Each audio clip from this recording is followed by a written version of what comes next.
சென்னையில் நடிகர் ஆர்யாவுக்கு சொந்தமான உணவகங்களில் வருமான வரித்துறை அதிகாரிகள் சோதனை நடத்தி வருவதாக தகவல் வெளியாகியது. சென்னையில் அண்ணா நகர், வேளச்சேரி உள்ளிட்ட 5 இடங்களில் வருமான வரித்துறை அதிகாரிகள் சோதனை மேற்கொண்டு வருகின்றனர். இந்த நிலையில் சீஷிக் ஹோட்டல் தன்னுடையது அல்ல என்று ஆர்யா விளக்கம் கொடுத்துள்ளார். தமிழ் சினிமாவின் முன்னணி நடிகர்களில் ஒருவராக இருப்பவர் நடிகர் ஆர்யா. நடிப்பு மட்டுமல்லாமல் ரியல் எஸ்டேட், உணவகம் உள்ளிட்ட தொழில்களிலும் ஈடுபடத் தொடங்கினார். இந்த தொழில்களை தனது தம்பியும் நடிகருமான சத்யா மூலமாக மேற்கொண்டு வருகிறார். இவர் அமரகாவியம் என்ற படத்தில் நடித்துள்ளார். நடிகர் ஆர்யாவுக்கு சென்னையின் பல்வேறு பகுதிகளில் சீசேல் என்ற பெயரில் ஏராளமான உணவகங்கள் இயங்கி வந்தன. இந்த நிலையில் சென்னையில் உள்ள சீஷெல் ஹோட்டல்களில் வருமான வரித்துறை அதிகாரிகள் திடீரென சோதனை மேற்கொண்டு வருகின்றனர். அண்ணா நகர், கீழ்ப்பாக்கம், கொட்டிவாக்கம், வேளச்சேரி உள்ளிட்ட இடங்களில் இயங்கி 5 ஹோட்டல்களில் வருமான வரித்துறை அதிகாரிகளின் அதிரடி சோதனை நடந்து வருகிறது. இந்த நிலையில் சென்னையில் உள்ள சீஷெல் ஹோட்டல்களில் வருமான வரித்துறை அதிகாரிகள் திடீரென சோதனை மேற்கொண்டு வருகின்றனர். அண்ணா நகர், கீழ்ப்பாக்கம், கொட்டிவாக்கம், வேளச்சேரி உள்ளிட்ட இடங்களில் இயங்கி 5 ஹோட்டல்களில் வருமான வரித்துறை அதிகாரிகளின் அதிரடி சோதனை நடந்து வருகிறது.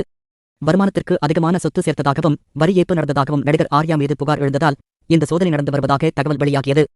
கொச்சியில் இருந்து வருமான வரித்துறை அதிகாரிகள் வந்து சோதனை மேற்கொண்டு வருவது தெரியவந்துள்ளது. அண்ணா நகரில் உள்ள கிளையும் மட்டும் 3 வாகனங்களில் வந்து சோதனை மேற்கொண்டு வருகின்றனர். இந்த நிலையில் வருமான வரித்துறை ரெய்டு தொடர்பாக நடிகர் ஆர்யா விளக்கம் கொடுத்துள்ளார்.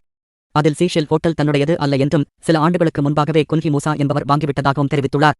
மேலும் தரமணியில் உள்ள குன்ஹி மூசாவுடன் வீட்டிலும் வருமான வரித்துறை சோதனை நடைபெற்று வருகிறது.